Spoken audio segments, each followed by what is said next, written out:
দুনিয়ায় যারা অহংকার করে, ক্ষমতার অহংকার হোক, সম্পদের অহংকার হোক, যে কোনো জিনিসের, তাদের জন্য জান্নাতে আল্লাহ ঘর বানাবে না, ওদের আখিরাতের ঘর শেষ। ফাসাদা, যারা বিশৃঙ্খলা তৈরি করার জন্য এখনো বিভিন্ন ইস্যু তৈরি করছেন সামনে, বাস্তবে আমরা যেটা দেখতে পাচ্ছি, সংখ্যালঘু দিয়ে ওরা চেষ্টা চালিয়েছিল, পারে না, হালে পানি নাই। কারণ বাংলাদেশ জামাত ইসলামীর শ্রদ্ধাভাজন আমির ডাক্তার শফিকুর রহমান ঘোষণা দিয়ে দিয়েছে, এদেশে সংখ্যালঘু সংখ্যাগুরু বলে কিছু নেই। বলেন ৯৬% মুসলমান আমরা, তাতে কি হয়েছে? আমির হামজা আমার কাছে যেমন, ওই ননী গোপালও আমার কাছে ওই রকম, কোনো পার্থক্য নাই দুইজনের। সুতরাং এই কু তৈরি করে ওরা যখন পারে না, তখন চালিয়েছিল প্রধান বিচারপতিকে দিয়ে একটা তোড়জোড় তৈরি করে এই দেশকে অস্থিতিশীল করার জন্য, কিন্তু পারে না। এরপরে লাগিয়েছে আনসার। কিসের আনসার? পুলিশ ছাড়া যদি ১ মাস ৫ দিন চলতে পারে দেশ, আনসার ছাড়া চলবে একাধু। কোনো দরকার নেই, যারা দায়িত্বে আছে বাহিনীকে বিলুপ্ত করে দেবে। ৪২,০০০ লোক নিয়োগ হয়েছে বাহিনীতে কয়েক বছরে, তার ৩৫,০০০ হচ্ছে গোপালগঞ্জ। আর ৬৩ জেলার লোক, আমরা কি ঘাস কাটছি? কত বড় বৈষম্য চিন্তা করেন তো। যদি ভাগ ভাগ করে না হয়, তাও তো এই জেলা থেকে ১,০০০ পড়বে, ৮০০-৯০০ পড়বে, তাও পড়ে না। একজন এই জেলা থেকে হবে না, সব গোপালগঞ্জ। মনে হচ্ছে যত আল্লাহর ওলি সব ওই জায়গায় করবে।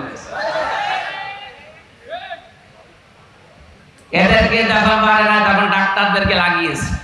ডাক্তাররাও বলছে না, আমাদের দরকার নেই, আমাদের যা আছে ভালো আছে। এরপরে লাগিয়েছে, এখন সামনে শুনছি এই গার্মেন্টস কর্মীদের লাগাবে। আমার মনে হয় ওদের যা চরিত্র, এই ১৬ বছরে আমি দেখেছি, ওরা কিছুদিন পর গরন্ত ঘাটের এই মহিলাদের লাগাবে। সতর্ক আমরা আছি, ঘুমিয়ে নেই। জামিয়া আমিরা জামাত সেদিন কুষ্টিয়ায় এসে বলে না যে আমরা কিন্তু সতর্ক আছি, ঘুমিয়ে পড়ি নাই। যত বিশৃঙ্খলা, যত অরাজকতা তৈরি করবেন, এদেশের জনগণ সব রুখে দেওয়ার জন্য প্রস্তুত আছে ইনশাআল্লাহ। ষড়যন্ত্র থামান, দুনিয়া তো ধ্বংস করে ফেলেছে। তিলকা দারুল আখিরাত, আখিরাতের ঘরটা নষ্ট করেন না। দেশটাও ধ্বংসের ভেতরে ফেলার জন্য আপনি বিশৃঙ্খলা তৈরি করার চেষ্টা করছেন। আল্লাহ আপনাকে যেন বাঁচান। হেদায়েত দেওয়ার মালিক আল্লাহ। আমরা দোয়া করতে পারি, দোয়া করছি, চেষ্টা চালাচ্ছি, আপনি যেন ফিরে আসেন। কারণ বহু জালেম অলরেডি ফিরে এসেছে, জালেমের দর্শকরা এখন আস্তে আস্তে ফিরে আসার চিন্তা দেখছি নিচ্ছে।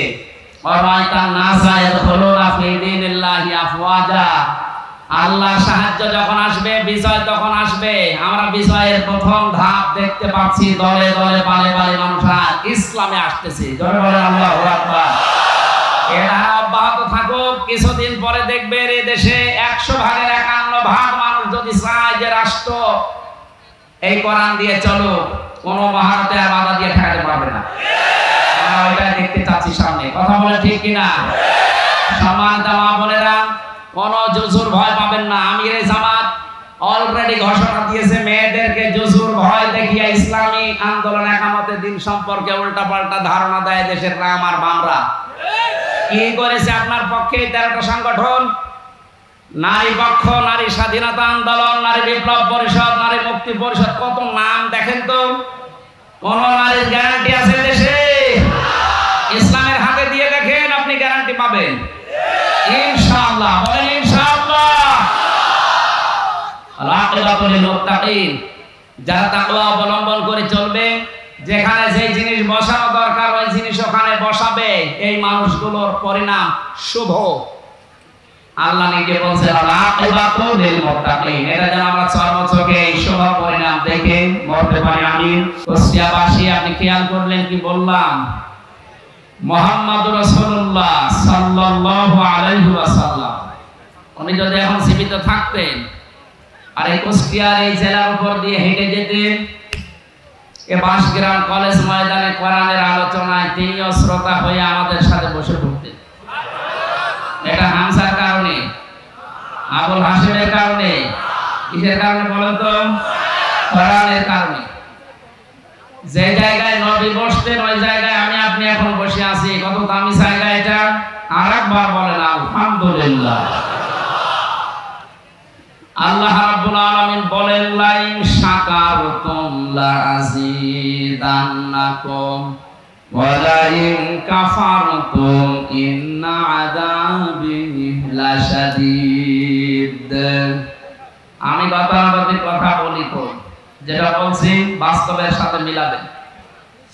সূরা ইব্রাহিমের 7 নম্বর আয়াতের শেষের দিকে আছে 13 নম্বর পারা 15 নম্বর পৃষ্ঠা 5 নম্বর লাইনে আছে। আল্লাহ পাক বলেন নবী শুকরিয়া যদি আদায় করেন আমি নিয়ামতকে জীবনে বাড়িয়ে দেব, শুধু বাড়িয়ে দেব। এতটুকু কথা আল্লাহ বলে শেষ করে দিতে পারতেন। লামে তাকিদ নুনে সাকিলা সুপারলেটিভ ডিগ্রি দিয়েছেন আল্লাহ। আল্লাহ এত বড় গ্যারান্টি সুযোগ শব্দ দিলেন যে অবশ্যই আমি আল্লাহ বাড়িয়ে দেব যদি নিয়ামতের শুকরিয়া আদায় করো। জন্মের পর থেকে বাক্যটা আমরা শুনছি আল্লাহর এই আয়াতটা, আমরা মনে করি নিয়ামতের শুকরিয়া মানে টোটি পর্যন্ত খেয়ে একেবারে ঢেকর তুলে বলবো আলহামদুলিল্লাহ, হয়ে গেল নাকি? এটা তো শুকরিয়া আদায়ের একটা বাক্য মাত্র। কোন মানুষ যদি শুকরিয়া আদায় করতে চায় নিয়ামতের, এই আয়াতের তাফসীরে মুফাসসির লিখেছেন 3টা শর্ত তাকে মানা লাগবে। 1 নম্বরে তার মুখে স্বীকার করা লাগবে যে হ্যাঁ এটা নিয়ামত। আগস্টের 5 তারিখের আগে আমরা যেখানে ছিলাম আর আজকে যেখানে আছি এটা পুরাটাই আলাদা। কথা বলে না কেন? এটা কত বড় নিয়ামত। কিছুদিন আগে বাংলাদেশ জামাতে ইসলামী কুষ্টিয়া জেলা শাখার উদ্যোগে 550 আলেমকে এক জায়গায় ডাক দিয়েছিল। সব ধর্মের আলেম সেখানে ছিল। 550 আলেম 3.5 ঘন্টা 4 ঘন্টা আমরা আলোচনা করেছি। কোনো বাধা নেই, কোনো চিন্তা নেই, মনের ভেতরে কোনো আতঙ্ক আমরা হইনি। অথচ আগস্টের 5 তারিখের আগে 550 না 5.5 জন এক জায়গায় হলে 10টা মামলা হয়ে যেত। বিশেষ করে আলেমরা। কথা বলে না কেন? কোন জায়গা থেকে আমরা কোন জায়গায় আসলাম টের পাচ্ছেন? পরাধীন এবং স্বাধীন 2টা শব্দ। স্বাধীন দেশে বসবাস করে আমরা অনেকে এতদিন পরাধীন। এখন যেহেতু স্বাধীনতার কিছুটা সুখ পেয়েছি, এজন্য নিয়ামত হিসাবে মনে করছি আমরা। সেই 100 জনের 80 জন মানুষ আমরা এখন আনন্দিত। খালি 20 জন মানুষ বসে আপা ঘাবড়াবেন না। 20 জনের অবস্থা এরকম, আপা ঘাবড়াবেন না। আপনি ঘাবড়ালে আমরা নরম হয়ে যাই। এর সংখ্যা কয়জন? মাত্র 20 জন। আমরা 80 জন কিন্তু এখন খুশি, আনন্দে আছি। মনের ভেতরে একটা অজানা সুখ আমাদের ভেতরে দোল দিচ্ছে। এই আয়াতের তাফসীরে মুফাসসির আরেকটা তথ্য দিয়েছে। মানুষ যখন খুশি হয় তখন তার বাম স্তনের 2 আঙ্গুল নিচে একটা গোশতের টুকরা আছে, যেটা আমরা কলব বলে জানি। ওটা তখন আনন্দে লাফাতে থাকে, শরীরের পশমগুলো খাড়া হয়ে যায়। আল্লাহ পাক বলেন আমার সালাম নামের খাতিরে তাদের ভেতরে একটা শান্তির বাতাস আমি বইয়ে দেই। জোরে বলেন আলহামদুলিল্লাহ। আমি আমার ঈমান থেকে বলছি এটা আমি পেয়েছি। সুতরাং 2 নাম্বার শর্ত হয়ে গেছে পূরণ। 3 নাম্বারটা কি? যে জন্য এই নিয়ামতটা পেয়েছি ওই কাজটা ওই জায়গায় পৌঁছিয়ে দেওয়া লাগবে। বৈষম্য বিরোধী ছাত্র আন্দোলন আপনি লিখে দিয়েছেন পোস্টারের উপরে। শহীদদের আত্মার মাগফিরাত কামনায় আয়োজন। ওরা যে 9টা দাবি নিয়ে 1000-এর উপরে দেশে জীবন দিয়ে গেল। যে উদ্দেশ্য নিয়ে জীবন দিয়েছে ওই উদ্দেশ্যকে পূর্ণতায় পৌঁছাতে হলে আল্লাহর এই কালাম লাগবে। মান ক্বালা বিহি সাদাকা, যারা কোরআন দিয়ে কথা বলে আর সত্য কথা বলে। আমান হাকামা বিহি আদালা, কোরআন দিয়ে যারা বিচার করে নবীজি বলেন এরাই ন্যায় বিচার কায়েম করতে পারে। 53 বছর কোরআনে কারিমের বিচার এদেশে এখনো পর্যন্ত আমরা দেখিনি। এই জন্য ন্যায় বিচার শুধু নামে শুনেছি, পাইনি। বিশেষ করে 16 বছরে কত মানুষ আমাদের সামনে এ বক্তব্য বহুবার দিয়েছে যে আমরা ন্যায় বিচার কায়েম করতে পেরেছি। এটা ডাহা মিথ্যা কথা। ন্যায় বিচার কায়েম করা সম্ভব তখন যখন কোরআনে কারীম এদেশের সংসদে চলবে। আর এটা তো চালাবে ধীরেন্দ্রনাথ দত্ত।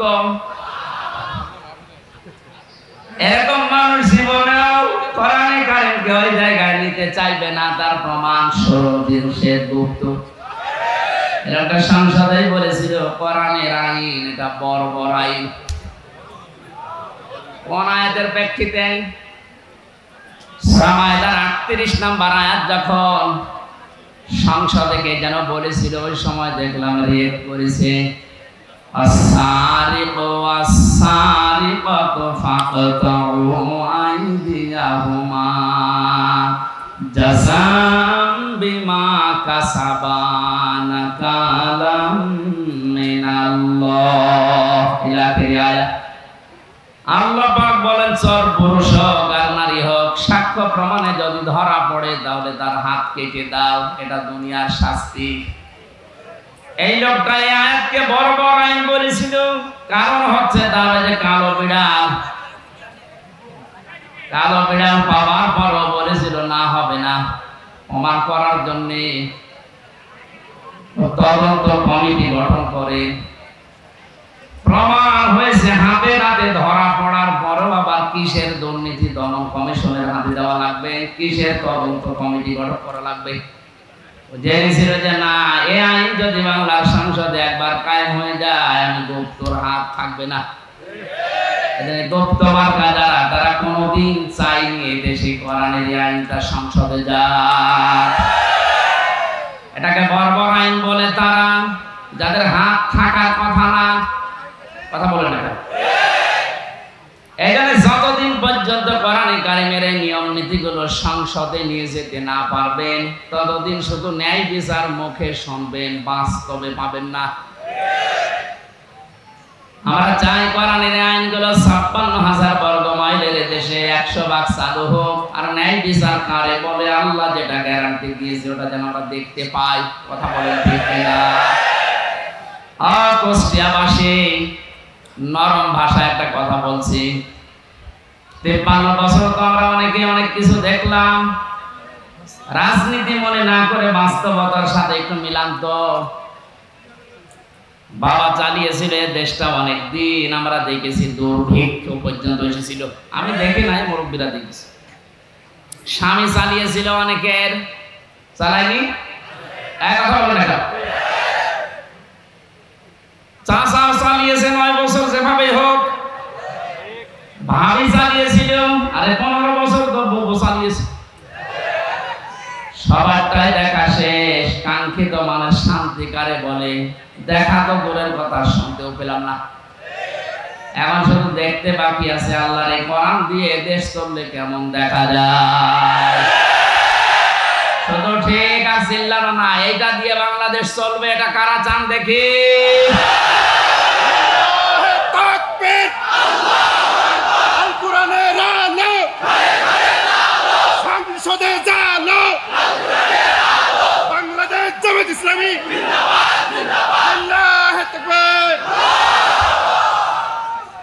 আলহামদুলিল্লাহ। এই কথা যারা এই সামিয়ানার নিচে বললেন, কথা ঠিক থাকবে তো নাকি বিড়ি ফেলে আবার উল্টিয়ে যাবে? মানে তাবাল হুদা বিগাইরিল কোরআন আদাল্লাহুল্লাহ, তিরমিজি শরীফের হাদিস। নবীজি বলেছেন, কোরআন যদি কাউকে পরিবর্তন করতে না পারে, আর কোরআন বাদ দিয়ে পৃথিবীর কোন জায়গায় যদি কেউ ভালো হওয়ার নিয়ত নিয়েও যায়, আল্লাহ নিজে তাকে দায়িত্ব নিয়ে গোমরা বানিয়ে দেয়। এই জেলাকে বহু ভালোবাসি, আমার মাতৃভূমি এই জেলা কুষ্টিয়া। খুব ভালো করে শোনেন কুষ্টিয়ার মানুষেরা, কোরআন যেখানে নেই ওখানে গেলে আপনাকে খারাপ বানাবে। হামজা বলেন, আদাল্লাহুল্লাহ, আদাল্লাহ ইউদিল্লু, বাবে ইফআল থেকে এসেছে। যদি নবী দল্লা ইয়াদিল্লু দিতেন, তাহলে বাংলা অর্থ দাঁড়াতো যে আপনি নিজেই নিজেকে খারাপ বানিয়ে ফেলেছেন। বাবে ইফআল থেকে আসার কারণে শব্দের অর্থ দাঁড়িয়েছে আপনার হয়তো নিয়ত ভালো ছিল, এমন এমন জায়গায় গেছেন যেখানে কোরআন ছিল না, নিয়ত ভালো থাকার পরও কোরআন না থাকার কারণে আল্লাহ নিজে দায়িত্ব নিয়ে আপনাকে আরো খারাপ বানিয়ে দেবে। এর বাস্তব প্রমাণ কুষ্টিয়ার লালনের মাজার। হাজারো মানুষ বিভিন্ন জেলা থেকে আসে, এই জেলা থেকে যায় কি খারাপ নিয়তে যায় না। আপনি করে গেলাম লালমনিরহাট, নীলফামারী যারা আছে, বউ ছেলে মেয়ে বেটার বউ সব নিয়ে, কারো নিয়ত খারাপ না। জায়গা পাচ্ছে না, গরিব মানুষ বাসের মাথায় উঠে আসতেছে, কেন? আল্লাহর ওলি এখানে শুয়ে আছে। অথচ বাস্তবতা কি? এখানে কোরআনের নিয়ম নীতি চলে, যত শিরিক সব চলছে। এমনকি আমার যতটুকু বাস্তব দেখা, সারা দেশে কুড়িয়ে আপনি সেই কয়মন গাঁজা না পাবেন, এ মাজারের তারাতে বেশি গাঁজা পাওয়া যায়। পুলিশ পাহারা দিয়ে আরো গাঁজা খাওয়ায়, খান। এই হচ্ছে আল্লাহর ওলির অবস্থা। এখানে কোরআনের কোন নিয়ম নীতি নেই। সুতরাং আমরা দেখতে পাচ্ছি কি, মানুষ ভালো হওয়ার নিয়তে আসার পর আগে বিড়ি খাইতো না, এখন বিড়ি খায়। আগে গাঁজা খেত না, এখন গাঁজা খায়। ওকে ভালো হয়েছে না খারাপ হয়েছে? ওকে খারাপ বানিয়েছে হামজা। কে বলেন? এই কথাটাই হাদিসটা 100 ভাগ মানেন তো? হেদায়েত দেওয়ার একচ্ছত্র মালিকানা যেহেতু আল্লাহ, আর উনি জানিয়েছেন আদাল্লাহুল্লাহ, আমি নিজে তোকে খারাপ বানাবো। কুষ্টিয়াবাসী আমরা কোরআনের চোখ, হাদিসের চোখ লাগিয়ে দেখতে পাচ্ছি। আজকে আপনাকে সতর্ক করার জন্য এসেছি। খুব ভালোভাবে খেয়াল করেন, কোরআন যেখানে নেই ওখানে গেলে আপনি নিজে খারাপ হবেন না, আপনাকে খারাপ বানানো হবে। আর এর কর্তা হবেন কে? বলেন। সুতরাং এটা বিশ্বাস যদি 100 ভাগ করে থাকেন, সিদ্ধান্ত নেওয়া যায় না যে কোরআন যেখানে নেই ওখানে আমি যাব না। বলেন। আরো নিচে নামবো? ঠিক আছে, নামলাম। তাহলে আজকে থেকে আর একটা সিদ্ধান্ত নিয়ে কোরআনের মাহফিল থেকে বিদায় নেওয়া লাগবে। এই বাংলাদেশে যত রাজনৈতিক দল আছে, যে দলে কোরআন নেই, কোরআনের কর্মসূচি নেই, ওই দলের প্রতিষ্ঠাতা আমার বাবা হলেও আমি ওখানে নেই। এটা ঠিক রাখবেন। কারা দেখি? লিল্লাহি তাকবীর। এই আন্দাজ হাত তুলবেন। দেখেন তো, হাত তোলেনি কে? দেখেন তো।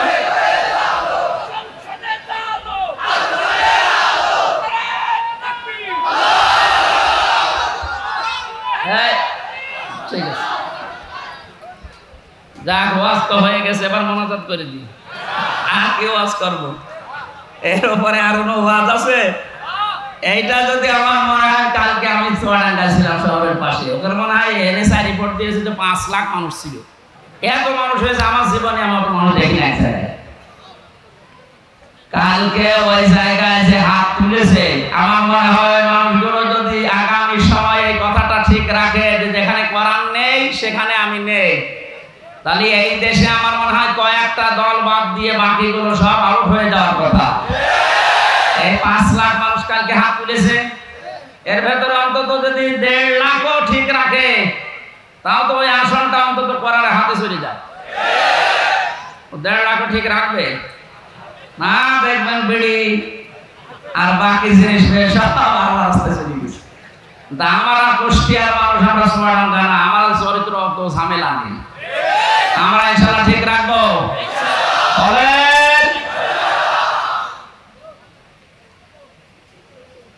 যত জেলায় গেছে হাদিসটার ব্যাখ্যা যত জায়গায় করেছি, আমার মনে হয় মানুষগুলো যদি সারা হাত তোলে শুধু, এরাও যদি ঠিক রাখতো, তো বাংলাদেশে সেই আমার সেই 11 সালের পর থেকে যা শুরু হয়েছে আমার আলোচনা, ওই সময় দেশে ইসলাম কায়েম হয়ে যাওয়া। কোরআন নেই, আমি সেখানে নেই, তাহলে কোন দল টিকবে? আগে দেখবেন যে কোরআনের কর্মসূচি এই দলের ভেতরে আছে কিনা। অনেক দলের ভেতরে আমরা কোরআন দেখতে পাই, কিন্তু কোরআনের আয়াত পড়ে চলে যায় বাইপাস কাটিয়ে অন্যদিকে। বিভিন্ন দরবার কেন্দ্রিক যে আলোচনাগুলো আমরা দেখি, আয়াত পড়ে ঠিক, কানে হাত দিয়ে সুর করে তেলাওয়াত করছে কুল হুয়াল্লাহু আহাদ। তাফসীর মাহফিলে, ওয়াজ মাহফিলে ইসালে সাহাবে আয়াতটা পড়ে, কারণ জানে যে আয়াত পড়লে তিনবার পড়লে এই সূরাটা 1 খতম কোরআন শরীফ পড়ার সওয়াব হয়, এই নিয়তেই পড়ে। পড়ার পর বাস্তবতা দেখি, হে নবী আপনি বলেন আল্লাহ এক। এবার আস্তে করে কাটছাট করে চলে যাচ্ছে উনি কুষ্টিয়ার বাইপাস দিয়ে। এবার বলে নবী কোন নবী? নিজেই বলে নবী ফাতেমার বাবা। এ ফাতেমাকে হোসাইনের মা। হোসাইন মানে আমার সাথে যে হুজুরটা থাকে ওইটা, হযরত হাসান হোসাইনের মা। এ হোসাইনের মা অনেকেই করেছিলেন, হোসাইন শাহাদত বরণ করেছিলেন কারবালায়। এবার আপনাদেরকে আমি কারবালার ঘটনা শোনাবো মাত্র 2 ঘন্টা। আয়াত পড়েছিল কি? কুল হুয়াল্লাহু আহাদ, আর তাফসীর হচ্ছে কারবালার। তাও তো কারবালার যে 27টা শিক্ষা আছে ওইগুলো যদি সামনে নিয়ে আসে তাও তো মানায়। এমন এমন কথা হোসাইনের নামে চালিয়ে দেয়, হাসানের নামে, যেগুলো কোরআন হাদিসের বাস্তবতা ইতিহাসে কিচ্ছু নেই, ও ভণ্ডরা সব বানায়। আর আমরা গ্রাম্য মানুষ বিভিন্ন জায়গায় বসে বসে শুনি আর বলি যে হ্যাঁ ওয়াজ হচ্ছে, এই তো ওয়াজ হচ্ছে।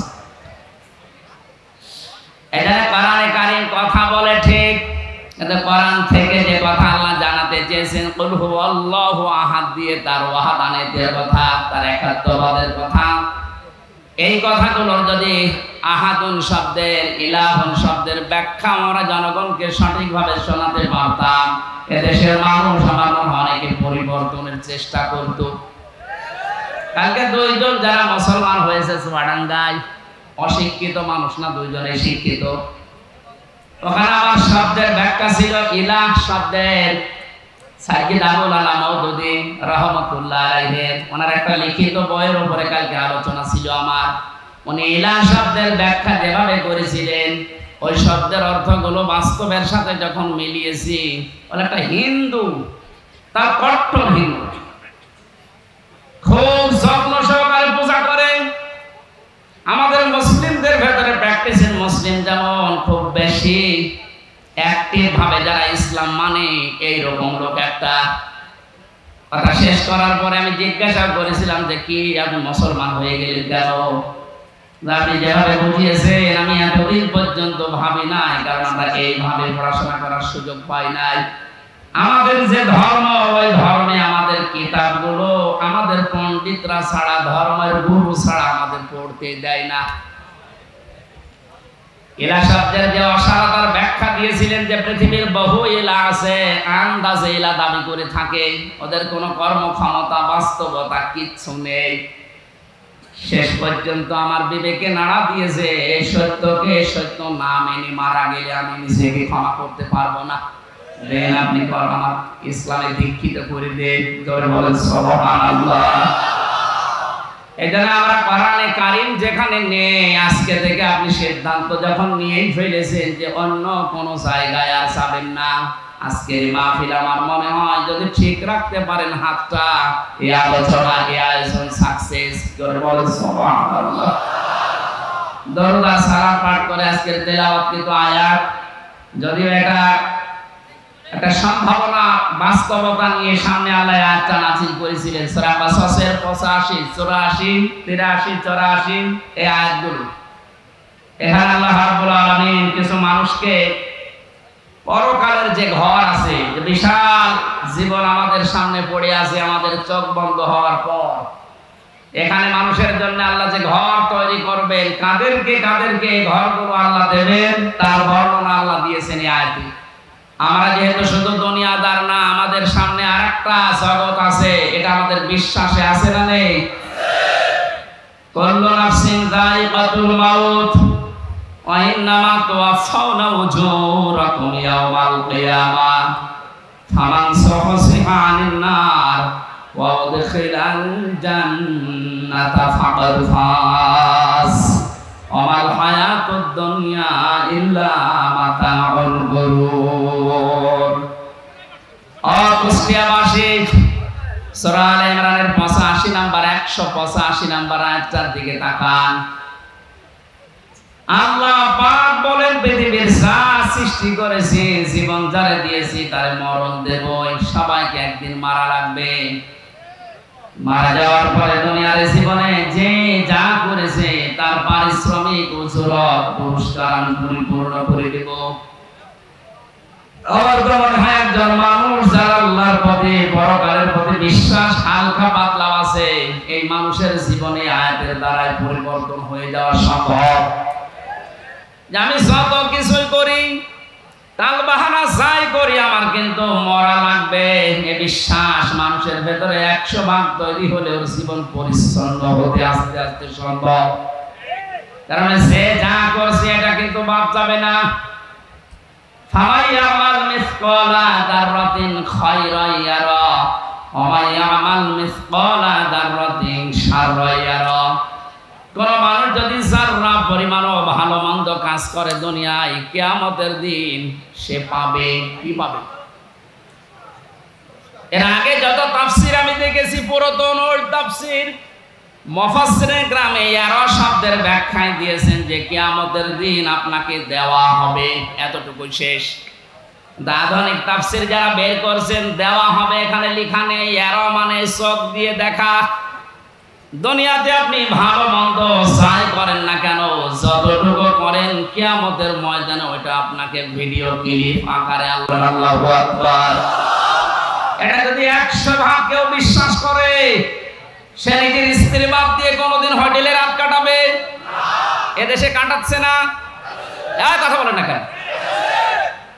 5 তারিখের পর থেকে আজকে এই 9 তারিখ, এই কয়েকদিনের ভেতরে আপনি দেখেছেন কি অবস্থা। যত যত বড় বড় মহারথী দেখতাম আমাদের চরিত্রতে এত নিচে নামতে পারে আমার বিশ্বাস ছিল না। বিশেষ করে দরবেশ করলে এত নিচে নামবে, অন্যের বউ ভাগিয়ে উল্টা পাল্টা কাজ চালিয়ে যাচ্ছে। দাড়ি কেটে নম হয়ে গেছে, তাহলে বোঝা যাচ্ছে দাড়ি এটা আসল দাড়ি না, জনগণকে ধোঁকা দিয়ে বোকা বানিয়ে টাকা পয়সা আত্মসাৎ করার দাড়ি এটা। অনেকে বিভিন্ন এরকম মেকি কাজ করে আমি দেখেছি। কুষ্টিয়ানা হালসায় যেন ওই যে 12 সাল 11 সালের দিকে এক দোকানে তেল নিচ্ছে এক লোক, দেখলাম বারবার তেলে মাপে কম দেয়। ঘুরে এসে বললাম চাচা একটা কাজ করলেন কেন? আপনি বারবার তেল মেপে দেন, ওই লোকটা তো বসে নাই, একটু আলাপ হলা। তা আপনি এসে তো টের পান যে কি করলেন? কিছুক্ষণ আগে নামাজ পড়ে আসলেন, টুপি এখন আপনার মাথায় আছে, আর আপনি বারবার ওজনে কম দিচ্ছেন। নামাজ পড়ার এই হাল। পকেট থেকে একটা সাদা টুপি বের করে বলছে বেশি বজো, এটা আমার তেল বেচা টুপি আর এটা নামাজ পড়া টুপি। আমার মনে হয় দোকানদার যা করেছিল এই 15 বছর পরে দরবেশ ঠিক এইটাই করেছে। বৃষ্টি হচ্ছে না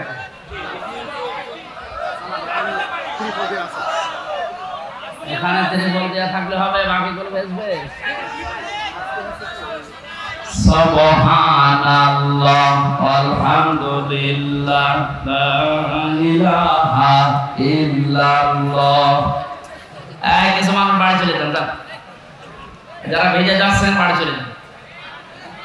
এর ভেতরে যারা আছে অন্তত পানি যায় না।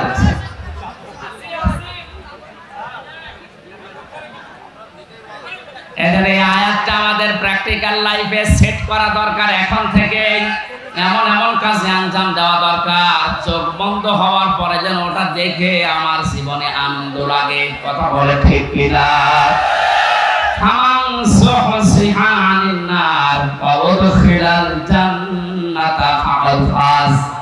আল্লাহ তাআলা বলে ওই মানুষটার জীবন তো সফল যাকে আল্লাহ জাহান্নামের কাজগুলো থেকে আস্তে আস্তে মাইনাস করে জান্নাতের কাজের দিকে এগিয়ে দেয়। তাহলে আসল সফলতায় আয়াত যেটা বলছেন, আপনি যখন জাহান্নামের কাজগুলো, অন্যায় কাজগুলো আস্তে আস্তে ছেড়ে দিতে পারবেন, জান্নাতে যাওয়ার জন্য যে কাজগুলো দরকার ওই কাজের দিকে আস্তে আস্তে এগিয়ে যেতে পারবেন, আপনি বিশ্বাস করতে পারেন ওই সময় যে আল্লাহ আপনার জীবন সফল করার জন্য নিয়ে যাচ্ছে। আমার হায়াতুদ দুনিয়া ইল্লা মাতাউল গুরুর। পৃথিবীর জমিনটাকে আল্লাহ ধোঁকার সাথে তুলনা দিয়েছেন। পৃথিবীর যত মহামহব্বত, যত ভালোবাসা, আদরের জিনিস হোক, আল্লাহর ভাষায় সবগুলো ধোঁকা। এজন্য যারা ধোঁকা দিতে দিতে পারে বা দিচ্ছে, এদের থেকে আমাদেরকে সতর্ক থাকা লাগবে। আল্লাহ আমাকে সহ প্রত্যেককে আয়াতটাকে বাস্তবে সেট করার তৌফিক দিন, বলেন আমিন। কিন্তু বিশাল জগৎ একটা সামনে, ওই জগৎ সম্পর্কে আল্লাহ একটু তুলনা দিয়েছেন। তিলকাদ দারুল আখিরাতু নাজআলুহা লিল্লাযীনা লা ইউরিদুনা উলুওয়ান ফিল আরদি ওয়ালা ফাসাদা। আখিরাতের যে বিশাল জীবন তাদের সামনে পড়ে আছে, আমি আল্লাহ ওই জীবনে ঘর তৈরি করি তাদের জন্য। নাজআলুহা লিল্লাযীনা লা ইউরিদুনা উলুওয়া, দুনিয়া যারা উলু প্রকাশ করে না। উলু মানে, উলু শব্দের শাব্দিক অর্থ হচ্ছে কি? হনরে, হনুমান হয়ে গেছে, যেটা বাস্তবতায় 16 বছর আমরা দেখেছি। অনেকের পা মাটিতে পড়তো না, কি হনরে, এক কথা বলে না। সুতরাং উলু যারা প্রকাশ করেছিলেন এতদিন তাদের জীবন শেষ, তার দুনিয়াও শেষ, আখিরাতও শেষ। দুনিয়া শেষ হয়ে যায়, তার বাস্তব প্রমাণ এই কয়েকদিনে দেখতে পাচ্ছেন না? কত নিচে নামালে আল্লাহ এত অপমান করে মানুষকে। সুতরাং আমরা যারা এখন আছি আয়াত থেকে শিক্ষা নেব, দুনিয়ার কোন জায়গায় যেন আমরা অহংকার প্রকাশ না করি।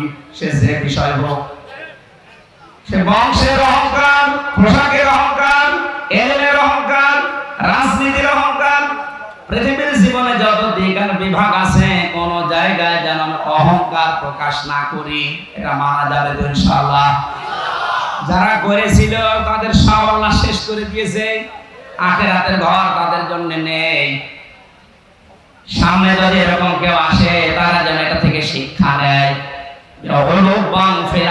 জমিনে যারা অহংকার করে, উলু করে, মানুষগুলোকে আল্লাহ আখিরাতের ঘর থেকে বঞ্চিত করে দেয়, বলেন নাউজুবিল্লাহ।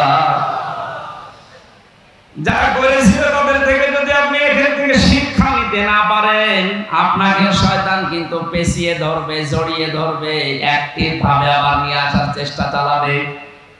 আমাদের উচিত হচ্ছে আমরা দুনিয়াতে যাই কয়দিন আছি, আমরা উলু প্রকাশ করব না ইনশাআল্লাহ। ওয়ালা ফাসাদা, আল্লাহ বলেন 2 নম্বরে মানুষগুলো দুনিয়ার জীবনে বিশৃঙ্খলা সৃষ্টির চেষ্টা চালাবে না। এই আয়াতটা বাস্তবে আজ মিলালাম। আগস্টের 5 তারিখ থেকে আজকের এই সেপ্টেম্বরের 9 তারিখ পর্যন্ত প্রায় 11টা বিশৃঙ্খলা তৈরির জন্য অনেকেই চেষ্টা চালিয়েছে, এখনো চলছে। যারা এগুলো করেছিলেন আপনারা থামবেন, আর কেউ যদি চেষ্টা চালান সামনে, আপনি ওখানে এখনই থামেন। দুনিয়া তো জীবন শেষ করে ফেললেন, আখিরাতের ঘর আপনি হারিয়ে ফেললেন। আপনার জন্য আমাদের আফসোস হয়।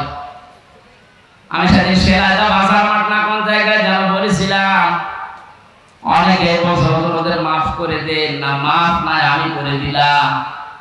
কিন্তু আল্লাহ রাব্বুল আলামিনের কোরআনে কারীম জানিয়েছে, যারা জুলুম করেছেন পৃথিবীতে মানুষের উপরে, তারা কিন্তু হামজার মামলার আসামি না, তারা আল্লাহর মামলার আসামি।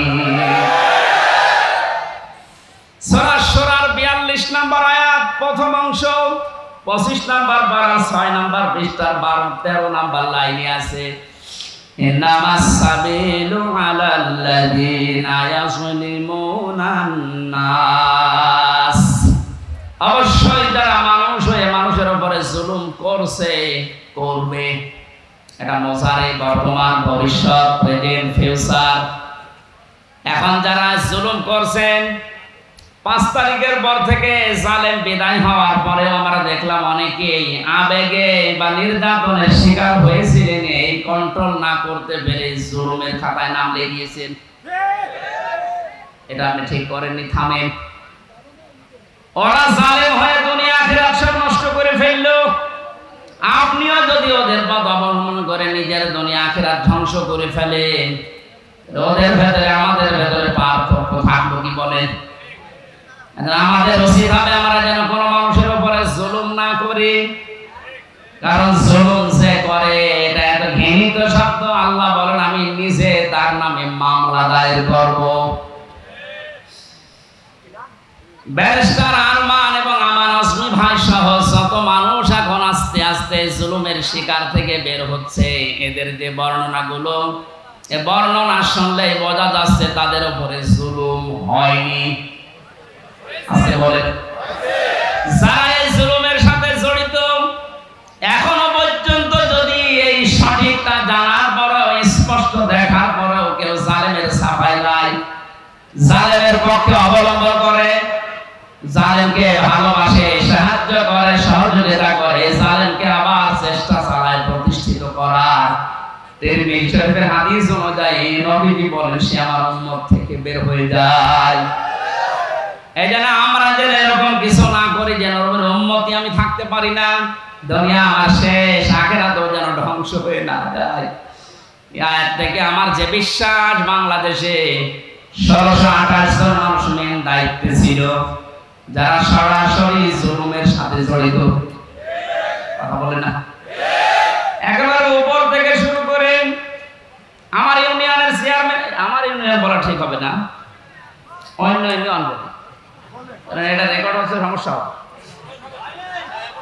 1628 জন মানুষ মেন দায়িত্বে ছিলেন। আপনারা একটাও জুলুম থেকে মুক্ত না, প্রত্যেকেই জালেম।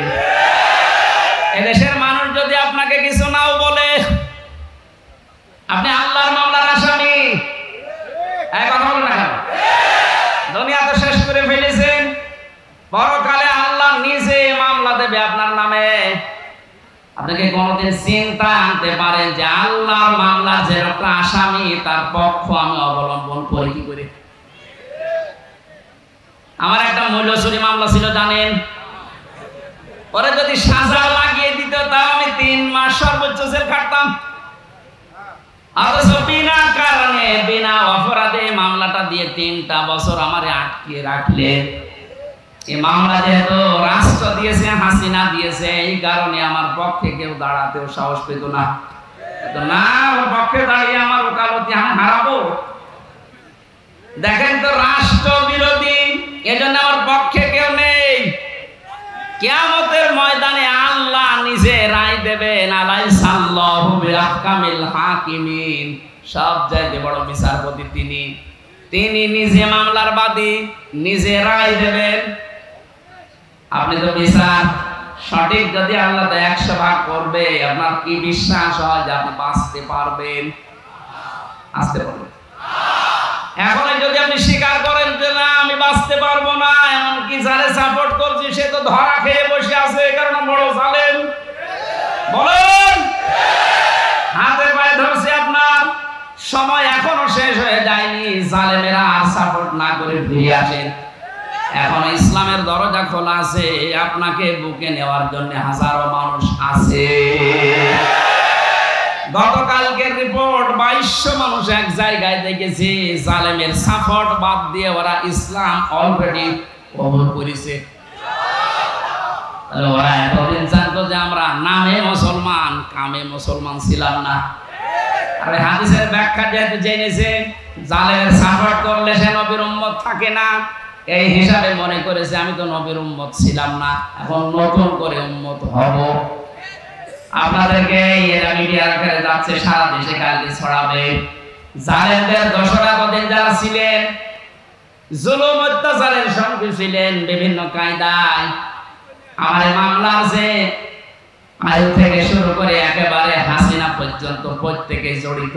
কারণ বহু জায়গায় যাওয়ার পরে বলে না হাত বাঁধা। কয়েকদিন আগে আমার মামলা ঢিসমিস করে দিয়েছে আদালত। আমার মামলাটা দেখার পরে বলছে কি দেখে মামলা করব, কোনো মাল নেই। আমি আদালতে দাঁড়িয়েছিলাম, বলতে গেলাম যে মাননীয় আদালতে 3টা বছর আপনার কাছে তো মামলা ছিল, এতদিন তো আপনি বলেননি যে এর ভেতরে কোনো মাল ম্যাটারেস নেই, কি দেখে মামলা আজকে বলছেন? মানে বলতো এই কথা যে কি করবো হুজুর, হাত বাঁধা ছিল, আজ হাত খোলা পেয়েছি, এখন আর কোনো ভয় নেই, কোনো টান নেই, কোনো চিন্তাও নেই, যান খালাস। এখান থেকে আমি 2টা বিষয় বের করেছি, আমাকে খালাস দিল মানে আমি নির্দোষ।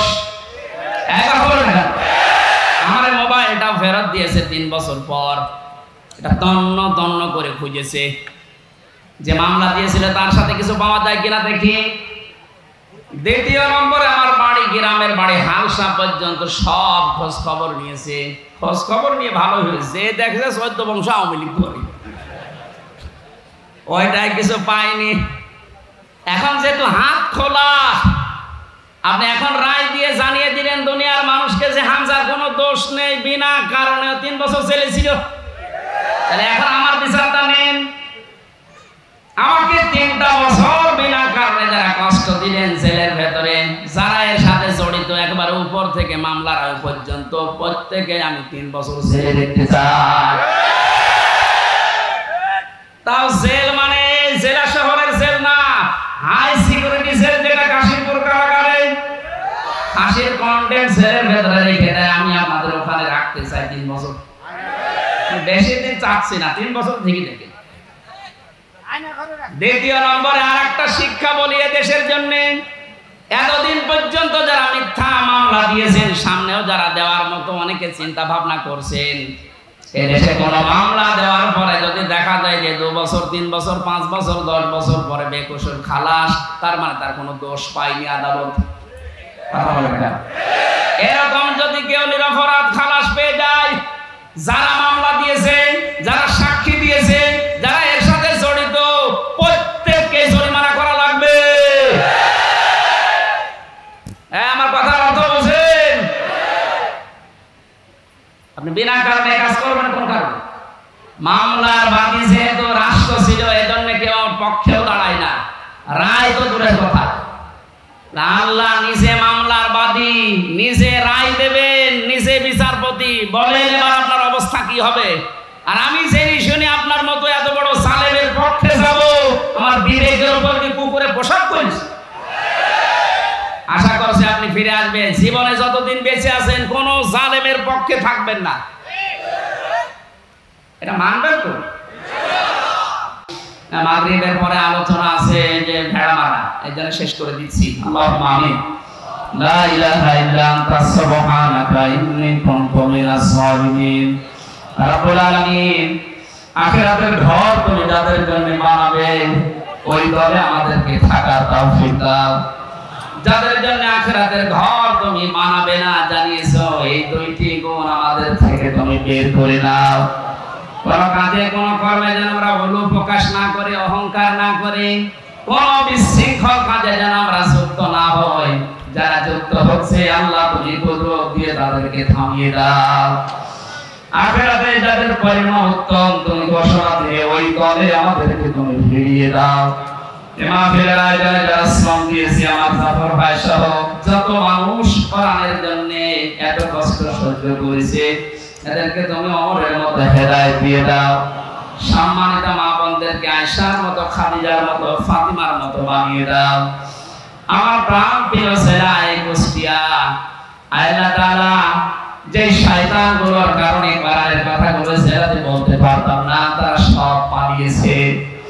দোয়া করছি কিয়ামতের আগে এই জেলার দায়িত্বে যেন কোনো জালিম আর আসতে না পারে। এই জেলার মাঠের নিচে যত মানুষ ঘুমিয়ে আছে, কোরআনের ইজ্জতে তাদের চিরতরে মাফ করে দাও। এই মাহফিলের বাস্তবায়ন কমিটিতে যারা আছে, যে উদ্যোগে মাহফিল দিয়েছে, আল্লাহ তুমি স্বর্ণশিখরে পৌঁছিয়ে দাও। সম্মানিত সভাপতি মাওলানা শামসুদ্দিন আলেম হিসাবে কবুল করে দাও। আমাদের প্রধান অতিথি, আমাদের দায়িত্বশীল জেলার জামাত ইসলামী বাংলাদেশ কুষ্টিয়া জেলার শ্রদ্ধাভাজন জেলা আমির, আল্লাহ তাআলা তুমি তাকে ইখলাস আরো বাড়িয়ে দাও। তার জীবনের ভালো ভালো কাজগুলো কবুল করো। মানুষ হিসাবে অন্যায় কাজগুলো তুমি নিজ করে ক্ষমা করে দাও। আমাদের সেক্রেটারি এসেছেন, আত্মাবাক সদরউদ্দিন সরদার ভাই সহ ছোট আলেম ওলামা আছে, আল্লাহ আলেমদেরকে তুমি কবুল করো। আমার কণ্ঠটা তুমি ছেড়ে দাও, মুক্ত জীবনে যখন ফিরিয়ে দিয়েছো আমার কণ্ঠটা তুমি ছেড়ে দাও। বারাকাল্লাহু লানা ওয়া লাকুম ফিল কোরআনিল আযীম। আলহামদুলিল্লাহি রাব্বিল আলামিন।